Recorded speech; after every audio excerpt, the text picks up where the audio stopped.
வணக்கம். சக்தி விநாயகர் சேனல் வழியாக உங்களை சந்திப்பதில் மிக்க மகிழ்ச்சி.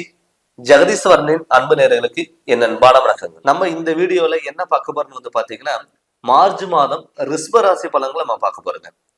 பொதுவாகவே ஒவ்வொரு மாதமும் கிரகநிலையினால ஏற்படக்கூடிய மாற்றங்கள்னால நமக்கு என்னென்ன பலன் கொடுக்கும், எது மாதிரி பலன்கள் கொடுக்கும் அப்படின்னு சொல்லிட்டு ஒவ்வொரு மாதமும் நம்ம பார்த்துட்டு இருக்கோங்க. நிறைய பேர் ஃபோன் பண்ணி, சார் நீங்க சொல்றதெல்லாம் கரெக்டா இருக்கு, அதே மாதிரி மாதம் பலன் நீங்க சொல்றீங்க, எல்லாமே எங்களுக்கு அது நீங்க சொன்ன மாதிரிதான் நடக்குது அப்படின்னு சொல்லிட்டு நிறைய பேர் ஜாதகம் அனுப்பி விட்டுட்டு உங்களுக்கு சந்தேகம் கேட்டீங்க. சார் தொழிலுக்கு எப்படி இருக்கு, குடும்பத்துக்கு எப்படி இருக்கு, பொருளாதாரம் எப்படி இருக்கு, கணவன் மனைவிக்குள்ள எப்ப மேரேஜ் நடக்கும், கணவன் மனைவிக்குள்ள மிஸ் அண்டர்ஸ்டாண்டிங் வருது, குழந்தை பக்கி இல்லைங்க சார் அப்படின்னு சொல்லிட்டு நிறைய பேர் ஃபோன் பண்ணி கேட்டீங்க. அதுல நான் சொன்னதெல்லாம் நிறைய பேருக்கு ஃபாலோ பண்ணி, சார் நீங்க சொன்னது எல்லாமே நாங்கள் ஃபாலோ பண்ண எல்லாமே நடந்தது சார் அப்படின்னு நிறைய பேர் சொல்லியிருந்தீங்க. அதே மாதிரி வெளிநாட்டில் இருக்கிறவங்க நிறைய கால்ஸ் எனக்கு வந்திருந்தது. அது எல்லாத்துக்கும் பார்த்தீங்கன்னா ரொம்ப நன்றிங்க.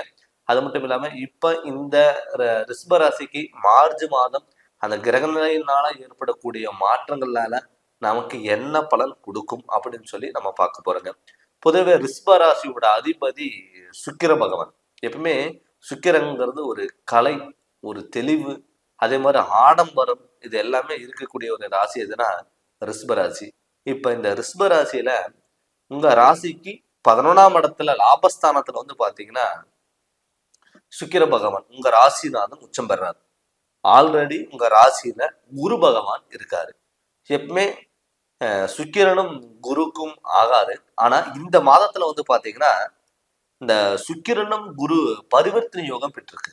அத சுக்கிரனோட பாத்தீங்கன்னா இப்ப மார்ச் மாதம் 29ஆம் தேதி அன்னைக்கு உங்களுக்கு தொழில் ஸ்தானத்துல இருந்த 10ஆம் இடத்துல இருந்த சனி பகவான் உங்க ராசிக்கு 11ஆம் இடத்துல லாபஸ்தானத்துல சனி மார்ச் மாதம் 29ஆம் தேதி அன்னைக்கு வர்றாரு. அப்படி மார்ச் மாதம் 29ஆம் தேதி அன்னைக்கு சுக்கிரனும் ராகு சனி மார்ச் 14ஆம் தேதிக்கு மேல சூரிய பகவானும் உங்க லாபஸ்தானத்துல வர்றாரு. அப்படி லாபஸ்தானத்துல வரும் பொழுது சுக்கிரனோட சனி சேரும் பொழுது கண்டிப்பா எதிர்பாராத விதமாக உங்களுக்கு லாபங்கள் உண்டாகும். திடீர் திருப்பு முனை, பொருளாதாரத்துல நல்ல வளர்ச்சி, ஷேர் மார்க்கெட்ல ஏதாவது அமௌண்ட் போட்டிருந்தீங்கன்னா உங்களுக்கு லாபம். ஒரு தொழில் நான் ரொம்ப நாள் பண்ணிட்டு இருந்தேன், எனக்கான அங்கீகாரம் கிடைக்கல, எனக்கான லாபம் வரல, கடன் வாங்கி தொழில் பண்ணிட்டு இருந்தேன் அப்படின்னு நினைச்சவங்களுக்கு கூட இந்த மாதம் உங்களுக்கு நல்ல லாபகரமான மாதமாக கண்டிப்பா இருக்கும். ஆனால் இப்ப உங்களுக்கு ஜென்ம குரு உங்களுக்கு ஆல்ரெடி ரொம்ப நாளா நடந்துட்டு இருக்கு. இப்ப அந்த சனி 11ஆம் இடத்துல வந்தனால கொஞ்சம் குழப்பங்கள் உண்டாகலாம். அதாவது ஒரு சின்ன விஷயத்துக்கு உங்களால முடிவெடுக்கக்கூடிய ஒரு சூழ்நிலையில் இல்லாம இருக்கலாம்.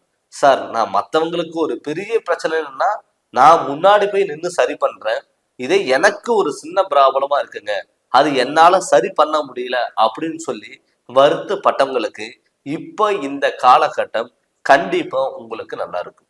அது இல்லாம குடும்பஸ்தானத்துல உங்க ராசிக்கு 2ஆம் இடத்துல பாத்தீங்கன்னா செவ்வாய் இருக்காரு கோச்சாரப்படி. இந்த செவ்வாய் பாத்தீங்கன்னா சில டயத்துல பாத்தீங்கன்னா குடும்பஸ்தானத்துல செவ்வாய் உட்காரும் பொழுது அந்த செவ்வாய் நீங்க யாருக்கிட்ட பேசினாலும் நிதானத்தோட பேசுறது ரொம்ப நல்லது. ஏன்னு கேட்டீங்கன்னா ஒரு கோவப்பட்டு நீங்க இந்த மாதத்துல டக்குன்னு ஒரு சொல்லிட்டீங்கன்னா அது உங்களுக்கே பாத்தீங்கன்னா வினையா மாறதுக்கு வாய்ப்புகள் அதிகம். சில டயத்துல சொல்லாமலேயே நான் சொன்னா அப்படிங்கிற ஒரு கெட்ட பேருங்கிறது வர்றதுக்கு வாய்ப்புகள் அதிகம். அதனால முடிஞ்ச அளவுக்கு ஒருத்தர்கிட்ட பேசும் பொழுது நிதானமா பேசுறது ரொம்ப நல்லது. இதுக்கு முன்னாடி பாத்துட்டீங்கன்னா நிறைய பேர்த்துக்கு ஒரு சொல்லாத விஷயத்துக்கும் பண்ணாத தப்புக்கும் தண்டனை நினைச்சிட்டு இருந்திருப்பீங்க. அதனால இந்த மாதம் கண்டிப்பா நீங்க நிதானமா இருக்கிறது ரொம்ப நல்லது. அதே மாதிரி 3ஆம் இடத்துல பாத்தீங்கன்னா சகோதர ஸ்தானம், அது சந்திரனோட வீடா இருக்கிறதுனால இப்ப உங்க ராசியில குரு சந்திர யோகம், அதே சந்திரன் குரு சேர்க்கம் பெறும் பொழுது குரு சந்திர யோகத்துல இப்ப நீங்க நடந்துட்டு இருக்கீங்க. அப்படி இருக்கும் போதும் உங்களுக்கு லாபஸ்தானத்துல சனி வந்தனாலையும் கண்டிப்பா பொருளாதாரத்துல நல்ல முன்னேற்றங்கள் வீட்டுல சுப நிகழ்ச்சிகள் நடக்கிறதுக்கான வாய்ப்புகள் அதிகம். நிறைய பேர் சார் இதுக்கு நான் கிட்டத்தட்ட ஒரு 4-5 மாசமா வீட்டுல ஒரு நல்ல காரியங்களை பண்றதுக்காக நான் ஸ்டெப் எடுக்கிறேன், எல்லாமே எனக்கு தடங்கள், குழப்பம், வீட்டுல நிம்மதி இல்லாத வாழ்க்கையா இருக்கு, கடன் தொல்லைகள், நான் கோயிலுக்கு போலாம்னு நான் நினைச்சேன், ஹாஸ்பிட்டலுக்கு போயிட்டு இருக்கக்கூடிய ஒரு சுச்சுவேஷன் எனக்குள்ள வந்துட்டு இருக்குங்க சார் அப்படின்னு சொன்னவங்களுக்கு எல்லாம் இந்த மாதம் உங்களுக்கு ஒரு புது வாழ்க்கை, ஒரு புது அனுபவத்தை கொடுக்கக்கூடிய ஒரு சூழ்நிலையில் கண்டிப்பா உருவாகும். நிறைய பேர்த்துக்கு வந்து பார்த்துட்டீங்கன்னா மருத்துவ செலவுகள் கொடுத்துட்டு வந்திருக்கும்.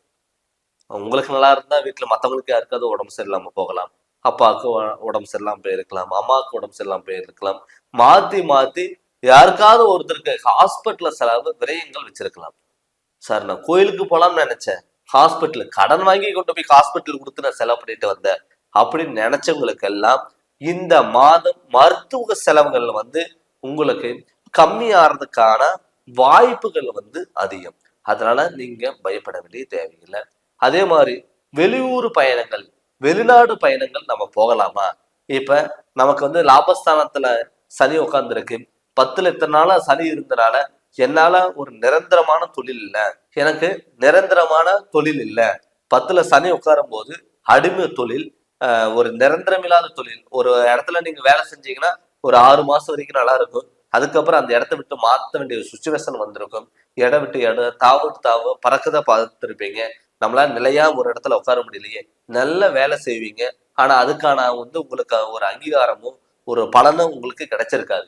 ஆனா இந்த மார்ச் மாதம் கடைசியில உங்களுக்கு அந்த சனி மாறி லாபஸ்தானத்துல வரும் பொழுது உங்களுக்கு நிரந்தரமான தொழிலுங்கிறது கண்டிப்பா அமையும். சொந்த தொழில் பண்றதுக்கான வாய்ப்புகள் அமையும். அதே மாதிரி நிறைய பேர் சொந்த தொழில் பண்ணலாம்னு சொல்லி விருப்பப்பட்டீங்கன்னா இந்த மார்ச் மாதம் நீங்க வந்து சொந்த தொழில்ங்கிறது நீங்க தாராளமா பண்ணலாம். வெளியூர் பயணங்கள், வெளிநாடு பயணங்கள் இருக்கிறவங்களுக்கு ஒரு புதிய வாய்ப்புகள் தேடி வரும். அது மட்டும் இல்லாம வந்து பாத்தீங்கன்னா தொழில ஏதாவது மாற்றங்கள் கண்டிப்பாங்கிறது நிகழும். அதே மாதிரி இப்ப 5 குடையவன் வந்து பாத்தீங்கன்னா சூரியன். இப்ப சூரியன் வந்து பாத்தீங்கன்னா உங்க ராசிக்கு லாபஸ்தானத்துலதான் இருக்காரு.